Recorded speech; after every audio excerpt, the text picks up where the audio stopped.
سورہ مائدہ 12 نمبر 6 کی آیت ہے۔ اس آیت کریمہ میں اللہ تبارک تعالیٰ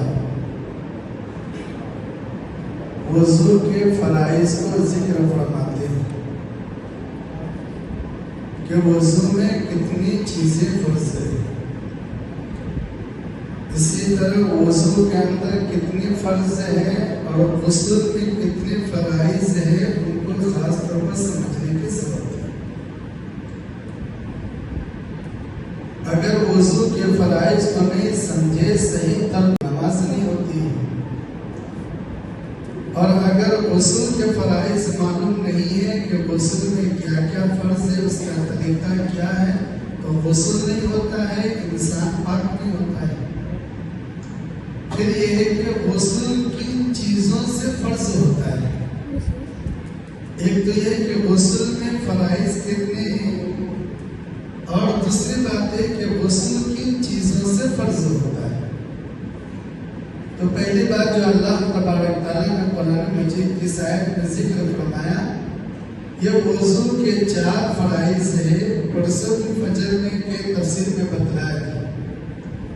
نمبر 1 چہرہ کا دھونا، پیشانی کے بال سے لے کر ٹھڈی کے نیچے تک، اس کان کے لو سے لے کر اس کان کے لو تک بہترین انداز سے چہرے کا دھونا، یہ پہلا فرض ہے۔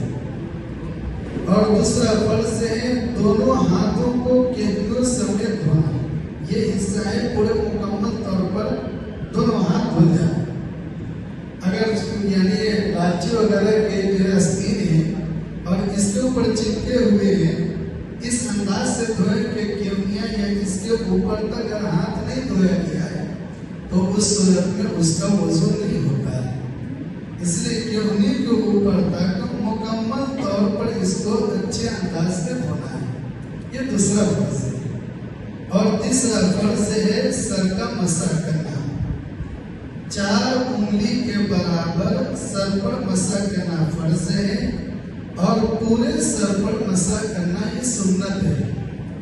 4 انگلی کے برابر سر کے کسی بھی حصہ میں اگر 4 انگلی کے برابر مسح کر دیا تو فرضیت ادا ہو جائے گی، لیکن پورے سر کے مسح کر لیں گے تو اس میں فرض کے ساتھ ساتھ سنت بھی ادا ہو جائے گی۔ اس لیے عام طور پر پورے سر کا مسح کرتے ہیں اور کرنا بھی چاہیے، یہ تیسرا فرض ہے۔ اور چوتھا فرض ہے دونوں پیروں کو ٹخنوں سمیت دھونا، ٹخنوں سمیت دونوں پیروں کو دھونا، یہ بھی فرض ہے۔ ایک بات یاد رکھیے کہ بعض لوگوں کے داڑھی گھنی رہتی ہے اور بعض لوگوں کے داڑھی ہلکی رہتی ہے۔ اگر داڑھی ہلکی ہے تو پھر پانی داڑھی کے جڑ تک، یہ جو چمڑے کھال ہے وہاں تک پانی پہنچانا واجب اور ضروری ہے۔ اور اس کا طریقہ یہ ہے کہ چولہے کو پانی دے کر ایسے کریں گے تاکہ اندر تک پانی پہنچ جائے۔ اور اگر داڑھی گھنی ہے یعنی ہلکی ہے، تو اگر داڑھی گھنی ہے تو اس صورت میں اس کو خلال کرنا ہے۔ خلال مثال کے طور پر جیسے کہ سیدھے ہاتھ ہے، اسے اندر کے حصہ سے کر لیں گے یا اس سے کر لیں گے، اس کو خلال کرنا کہتے ہیں، اس کو سنت ہے۔ یہ کیسے سمجھ میں آئے گا کہ داڑھی ہلکی ہے یا گھنی ہے؟ اس کے علماء نے فرمایا کہ ایک آدمی کھڑا ہے اور ایک آدمی بیٹھا ہوا ہے۔ بیٹھا ہوا آدمی کھڑے ہونے والے آدمی کو چہرہ کو دیکھے، اگر داڑھی کے اندر کے حصہ چمڑے نظر آ رہے ہیں بیٹھنے والے کو تو سمجھیے اس کی داڑھی ہلکی ہے، اس کے کھال تک پانی پہنچانا فرض اور ضروری ہے۔ اور اگر بیٹھے ہوئے آدمی کو کھڑے آدمی کے داڑھی کے اندر جو کھال وہ نظر نہ آئے تو سمجھو داڑھی گھنی ہے، اس صورت میں صرف خلال کرنا ہے، اندر تک پانی پہنچانا فرض اور ضروری نہیں ہے۔ یہ جو ہے یہ وضو کے اس کا خیال رکھنا چاہیے۔ یہ 4 فرضیں ہیں جو وضو میں ضروری ہے۔ پورے سر کا مسح کیسے کریں گے؟ ہاتھ کو لیں گے، یہ 3 انگلیاں ہیں، 3 انگلیوں کو ملا لیں گے، اس کو سیدھے چلے جائیں گے، پیچھے لے گئے، اب پیچھے سے آگے بلائیں گے، یہ حصہ پیچھے سے آگے بلائیں گے، یہ 3 انگلیاں ملا کر پیشانی سے لے کر پیچھے کو لے جائیں گے۔ اب یہ جو حصہ ہے اس کو آگے سامنے بلائیں گے۔ اب یہ 2 انگلی بچی ہے، اس کو کان انگلی میں ڈال کر سوراخ میں باہر گرائیں گے۔ یہ 2 بچ گئے، اس کے کان کے اوپر مسا کریں گے۔ یہ جو حصہ بچ گئے اس کو گردن کے اوپر کر لیں گے۔ یہ مسا کا صحیح طریقہ ہے، یہ سنت کے مطابق مسا ادا ہو جاتے ہیں۔ اس کا خیال رکھنا چاہیے تاکہ ہمارا مسا صحیح طریقے پر ہو جائے اور نماز صحیح طریقے پر ادا ہو۔ یہ وضو کے اندر 4 فرائض ہیں۔ اسی طرح اس دن میں بتلایا تھا کہ بعض احباب کیا کرتے ہیں، وضو کے اندر ایک ہاتھ سے وضو کرتے ہیں، چہرہ دھوتے ہیں یا اسی طرح ہاتھ ایک ہاتھ سے دھوتے نہیں۔ چہرہ مگر وضو میں دونوں ہاتھ سے دھونا چاہیے، دونوں ہاتھ میں پانی لے اور چہرے پر پانی زور سے بھی نہ مارے اور نہیں پانی چہرے پر رکھتے وقت منہ سے ہوا نکال کر پانی کو جو چاروں طرف پھیلائے، بلکہ ایک دم بالکل اطمینان سے پانی ہاتھ میں لے، چہرے کو اطمینان سے رکھ کر پورے چہرے کو اچھے انداز میں 3 مرتبہ مل لے تاکہ چہرہ صاف ہو جائے۔ اس کا خیال رکھنا چاہیے۔ پھر یہ کہ وضو کرتے وقت اس بات کا بھی خیال رکھو پانی زیادہ ضائع نہ ہو۔ عام طور پر ٹوٹی کھول دیے، پانی بہ رہا ہے، وضو کر رہے ہیں، اور بعض وقت تو پانی بہ رہا ہے اور اسی طرح بات کرنے میں بھی لگے ہوئے ہیں۔ نہیں، اس سے منع کیا گیا۔ آپ صلی اللہ علیہ وسلم نے فرمایا کہ اگر سمندر کے کنارے پر وضو کرو تو بھی پانی کے اندر احتیاط سے استعمال کرو۔ سمندر کے کنارے پر وضو کرو تو بھی پانی کے اندر احتیاط سے استعمال کرو۔ اس لیے جب بھی ہم وضو کریں اس کا خیال رکھیں پانی زیادہ خرچ نہ ہو، بڑے احتیاط کے ساتھ پانی کو استعمال کریں تاکہ زیادہ پانی خرچ ہوگا تو یہ اسراف ہو جائے گا اور اللہ کے نزدیک اس کا جواب دینا پڑے گا۔ کوئی بھی چیز کے اندر اسراف ہو تو اللہ کے نزدیک اس کا جواب دینا پڑتا ہے۔ بعض جواب ایسے ٹوٹی کھول دیتے ہیں، ایسا پانی بہتا ہے لگتا ہے کہ جیسے کہ کوئی موٹر ڈال دیا ہو، اتنا پانی بہتا جا رہا ہے۔ نہیں، اس کے اندر بڑے اعتدال کے ساتھ کام لے۔ اللہ تبارک تعالیٰ کی بہت بڑی نعمت ہے یہ پانی کہ جو اللہ تبارک تعالیٰ نے بڑے اچھے محتاط کے انداز میں یہ سب چیزیں اپنی نعمت اپنے بندوں کا عطا فرمایا۔ تو یہ وضو کے فرائض اس کو یاد رکھیے۔ غسل کے اندر 3 فرض ہیں۔ غسل میں 3 فرض ہیں۔ نمبر 1 ناک میں پانی ڈالنا، نمبر 2 گرگرا کرنا، اور نمبر 3 پورے بدن پر ایسا پانی ڈالنا کہ بال برابر بھی خشک نہ رہنے پائے۔ بال برابر بھی خشک نہ رہنے پائے تو سمجھیے اس کا غسل ہو گیا۔ یہ 3 فرض ہیں۔ اگر روزہ نہ ہو تو گرگرا کرنا ہے۔ ابھی جیسے آج کل رمضان کا مہینہ چل رہا ہے، روزے سے رہتے تو اس صورت میں کلی کر لیں گے، گرگرا نہیں کریں گے۔ کیوں؟ اس لیے کہ گرگرا کریں گے تو ممکن ہے کہ پانی کا قطرہ اندر اتر جائے۔ تو اگر رمضان المبارک کا مہینہ ہے یا غیر رمضان میں کچھ رو رہے ہیں تو اس صورت میں صرف کلی کریں گے، گرگرا نہیں کریں گے۔ اور اگر روزہ نہیں ہے تو اس صورت میں گرگرا کریں گے۔ تو ناک میں پانی ڈالنا، گرگرا کرنا اور سر پر ایسے پانی ڈالنا کہ بال برابر بھی خشک نہ رہے، یہ غسل کے اندر یہ 3 فرائض ہیں۔ یہ تو 3 فرائض یاد رکھیے۔ غسل کا طریقہ کیا ہے؟ غسل کا طریقہ کیا ہے اس کو اصل سمجھنا ہے۔ سب سے پہلے اگر بدن پر کہیں ناپاکی لگی ہوئی ہے تو اس ناپاکی کو دھو لے۔ بدن کی کسی جگہ پر ناپاکی لگی ہوئی ہے تو اس ناپاکی کو دھو لے۔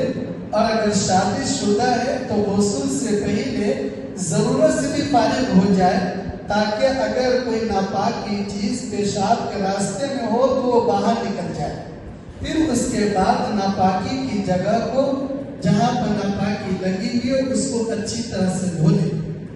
اس کے بعد وضو کریں گے، جیسے عام طور پر وضو کرتے ہیں ویسے وضو کر لیں گے، البتہ پیر نہیں دھوئیں گے، اس لیے کہ عام طور پر غسل کا پانی پیروں کے پاس جمع ہوتا ہے۔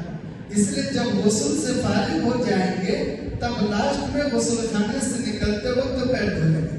ہم بعض غسل خانے ایسے رہتے ہیں کہ بیچ کے حصے میں کوئی تھوڑے سے اونچی جگہ بنا دیتے جس پر کھڑے ہو کر یا بیٹھ کر نہاتے ہیں. اگر ایسے غسل خانہ ہے کہ جس میں اونچی جگہ بنے ہوئے پیڑھی جیسے اس پر بیٹھ کر یا کھڑے ہو کر اس پر نہا رہے ہیں تو چونکہ پانی کنارے کے حصہ میں رہتا ہے تو اب جو ساتھی پیر دھوگے تو بھی کوئی حرج کی بات نہیں ہے. ورنہ اگر پیر کے پاس پانی جمع ہو رہا ہے تو بہتر یہ ہے کہ لاسٹ میں پیر دھو. جب غسل سے فارغ ہو کر نکلنے لگیں گے اس وقت پیر دھو لیں گے. یہ جو ہے غسل کا طریقہ ہے. یہ تو وضو کر لیں گے. پھر اس کے بعد جب وضو سے فارغ ہو گئے تو اب جو ہے 3 جگ پانی سر پہ ڈالیں گے. پھر 3 جگ پانی سیدھے کندھے پر پھر الٹے کندھے پر. اب اس کے بعد سر ملنا ہے یا منہ چلانا ہے صابن لگانا ہے. اب اس کے بعد جو بھی ترتیب ہو کر لے سکتے ہیں. اس میں اس بات کا خیال رکھنا چاہیے کہ مثال کے طور پر جیسے غسل کر رہے ہیں تو غسل کرنے میں ذرا برابر بھی خشک نہ رہنے پائے. ذرا برابر بھی اگر خشک رہ گئے تو پھر اصل میں غسل لوٹانے کی ضرورت نہیں ہے. مثال کے طور پر غسل کر کے نکلنے کے بعد دیکھیں کہ پینٹ انگلی پر لگ کر کے ہے تو ظاہر سی بات ہے کہ پینٹ اگر لگ کر کے ہو تو اس کے نیچے پانی نہیں جاتا ہے اور پانی نہیں جانے کی وجہ سے غسل نہیں ہوتا ہے. تو اب جب پینٹ کو کھڑچ دیے صاف کر دیے تو اب پھر اصل میں غسل کرنے کی ضرورت نہیں ہے بلکہ صرف جو حصہ خشک ہے اس کو دھو لیے تو غسل اپنے حال پر باقی رہتا ہے. پھر غسل لوٹانے کی ضرورت نہیں ہے. اسی طرح جو شروع میں وضو کر دیے وہی وضو کافی ہے. غسل کرنے کے بعد یا آخر میں پھر سے وضو کرنے کی ضرورت نہیں ہے. شروع میں جو وضو کر دیے اسی وضو سے اب غسل کے بعد قرآن بھی پڑھ سکتے ہیں, نماز بھی پڑھ سکتے ہیں, ذکر و اذکار بھی کر سکتے ہیں. غسل کے آخر میں پھر سے وضو کرنے کی کوئی ضرورت نہیں ہے. ہاں اگر وضو ٹوٹ جائے, وضو شروع میں کیے تھے, غسل سے فارغ ہو گئے, اب پھر جو ہے وضو ٹوٹنے کی کوئی چیز پیش آ گئی تو پھر سے وضو کرنا پڑے گا. لیکن اگر وضو ٹوٹنے کی کوئی چیز پیش نہیں آئی تو اس صورت میں اس کا وضو نہیں ٹوٹے گا. اسی وضو سے نماز وغیرہ سب پڑھ سکتے ہیں. پڑھا لے کے الگ مسئلے بہت سے مسائل رہتے ہیں. غسل 4 وجہوں سے فرض ہوتا ہے. غسل 4 وجہوں سے فرض ہوتا ہے. نمبر 1 میاں بیوی ملنے سے. نمبر 2 احتلام ہونے سے. نوجوان بچہ شادی نہیں ہوئی تھی یا ہو گئی تھی لیکن بدخوابی ہو گئی, احتلام ہو گئے تو اس وقت میں وہ غسل واجب ہے. نمبر 3 ہر مہینے خاتون کا جو خون آتا ہے وہ خون جب بند ہو جائے تو اس کے بعد غسل کرنا فرض ہے. اور نمبر 4 بچے کی ولادت کے بعد جو خون آتا ہے اس خون کے بند ہونے کے بعد غسل کرنا فرض ہے. ان 4 وجہوں سے غسل فرض ہوتا ہے. میاں بیوی ملنے سے, احتلام ہو جانے سے, ہر مہینے خون بند ہونے کے بعد, بچے کی ولادت کے بعد جب خون بند ہو جائے. 3-4 وجہوں سے غسل فرض ہوتا ہے.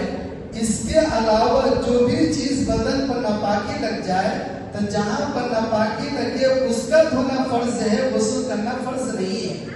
مثال کے طور پر کوئی آدمی ایک بچے کو کندھے پر رکھا تھا, وہ کندھے پر پیشاب کر دیا, کندھے پر پیشاب کر دیا, پورے پیشاب لگ گیا تو صرف جس حصہ پر پیشاب ہے اس پر پانی بہا دیا تو بدن پاک ہو گیا, غسل کرنے کی ضرورت نہیں ہے. یا اسی طرح کہیں جا رہے تھے, کتا کا منہ لگ گیا, کتا کا لعاب ناپاک ہوتا ہے. اگر کتا جو ہے کہیں بدن میں یا کپڑے پر اپنا منہ لگا دیا تو اس صورت میں جس حصہ پر منہ لگایا ہے اس حصہ کا دھونا فرض ہے, غسل کرنا فرض نہیں ہے. یا اسی طرح گندگی نکل کر جسم کے کسی حصہ پر لگ جائے تو صرف اس حصہ کا دھونا فرض ہے, مکمل کر غسل کرنا فرض نہیں ہے. اسی پر اللہ نے آیت کریمہ کے اندر ذکر فرمایا. اللہ تبارک تعالیٰ ہم سب کو سمجھنے عمل کرنے کی توفیق عطا فرمائے. وآخر دعوانا الحمدللہ.